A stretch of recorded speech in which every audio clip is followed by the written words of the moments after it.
Topik kita hari ini mengenai melestarikan tumbuhan. Topik yang pertama dalam materi ini yakni mengenal jenis-jenis tumbuhan yang terancam punah. Yang kedua, cara melestarikan tumbuhan yang terancam punah.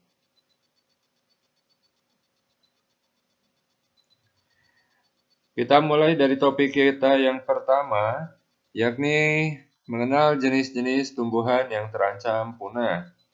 Yang pertama, bunga Rafflesia arnoldi. Bunga ini banyak ditemukan di hutan yang berada di daerah Bengkulu. Bunga ini mengeluarkan bau busuk yang sangat menyengat, seperti bau bangkai. Bau tersebut berguna untuk menarik perhatian lalat. Lalat berperan dalam proses penyerbukan bunga Rafflesia. Bunga Rafflesia arnoldi diketahui dunia pada abad ke-19. Bunga ini termasuk bunga raksasa.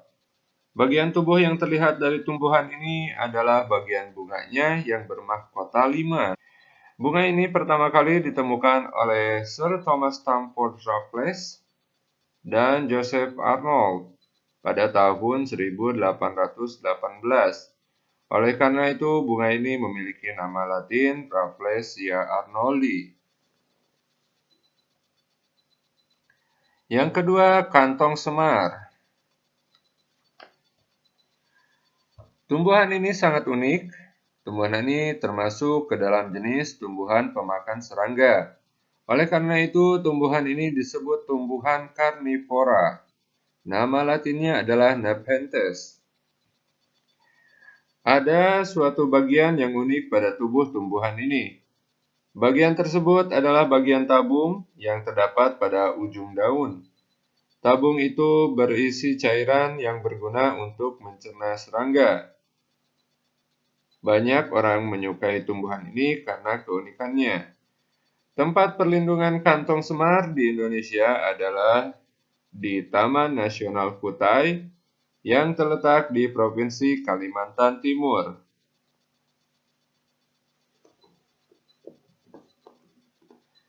Yang ketiga, cendana.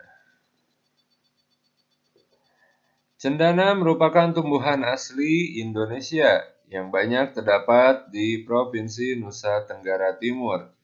Oleh karena itu, cendana menjadi tumbuhan khas dari daerah tersebut. Nama latin tumbuhan ini adalah Santalum album.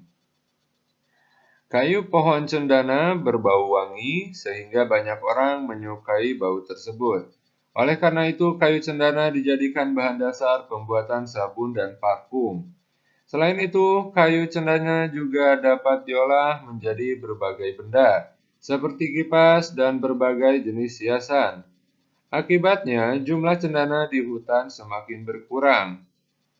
Oleh karena itu, tumbuhan ini termasuk ke dalam tumbuhan yang dilindungi. Yang keempat, anggrek hitam. Sebagian besar bagian bunga ini, khususnya pada bagian kelopak dan mahkotanya, berwarna hijau kekuningan. Bagian bunga yang berwarna hitam hanyalah bagian bibir bunga. Bunga ini memiliki nama latin Culongin pandurata. Bunga ini hanya ditemukan di kawasan hutan yang terdapat di Pulau Kalimantan dan menjadi maskot Flora Provinsi Kalimantan Timur. Saat ini jumlah anggrek hitam di hutan semakin berkurang sehingga terancam punah. Hal ini diakibatkan oleh pembakaran hutan dan kerusakan hutan. Pemerintah pun berupaya melindungi bunga ini. Tempat perlindungan anggrek hitam adalah Cagar Alam Padang Luai yang terletak di Provinsi Kalimantan Timur. Kita lanjut ke pembahasan kedua, yakni cara melestarikan hewan yang terancam punah. Yang pertama, memperbaiki kerusakan hutan. Yang kedua, melakukan sistem tebang pilih. Ketiga, melindungi kawasan tertentu, misalkan dengan membangun taman nasional yang merupakan kawasan hutan yang dilindungi untuk kepentingan rekreasi, pendidikan, ilmu pengetahuan, dan kebudayaan.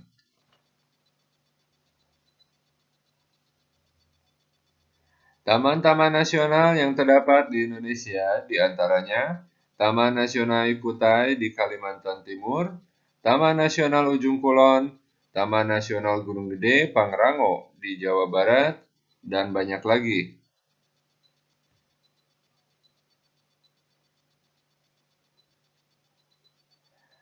Lalu B. Membangun cagar alam. Cagar alam merupakan kawasan hutan yang dilindungi oleh undang-undang karena memiliki tumbuhan dan hewan yang khas. Contoh cagar alam yang terdapat di Indonesia antara lain cagar alam Nusa Kambangan di Provinsi Jawa Tengah, cagar alam Pananjung di Provinsi Jawa Barat, cagar alam Lorentz di Papua, dan banyak lagi. C. Taman laut yang merupakan kawasan laut yang dilindungi oleh undang-undang untuk melestarikan hewan dan tumbuhan laut yang hidup di dalamnya. Contoh taman laut di Indonesia adalah Taman Laut Bunaken di Sulawesi Utara.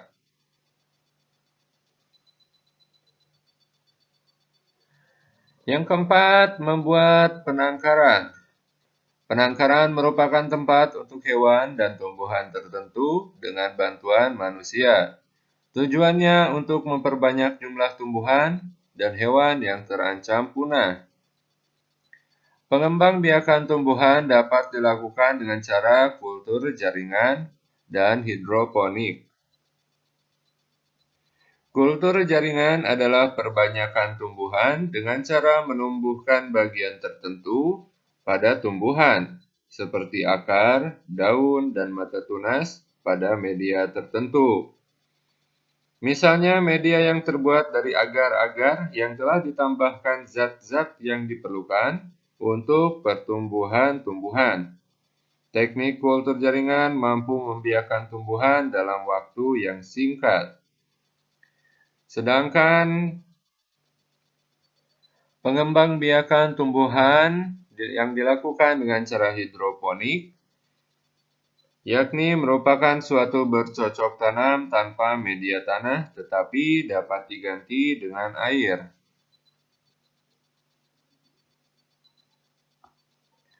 Yang kelima, membuat peraturan.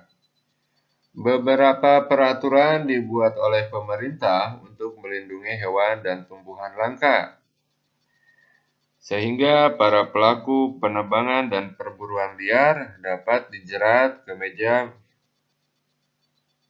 hijau untuk diadili atas perbuatannya. Sekian untuk hari ini, semoga kalian tetap bersemangat untuk menimba ilmu dimanapun kalian berada. Bapak juga ingatkan kembali untuk subscribe, sukai, dan bagikan video ini. Dan jangan lupa untuk membunyikan loncengnya agar kalian mendapatkan selalu update video bermanfaat dari channel ini. Sampai jumpa.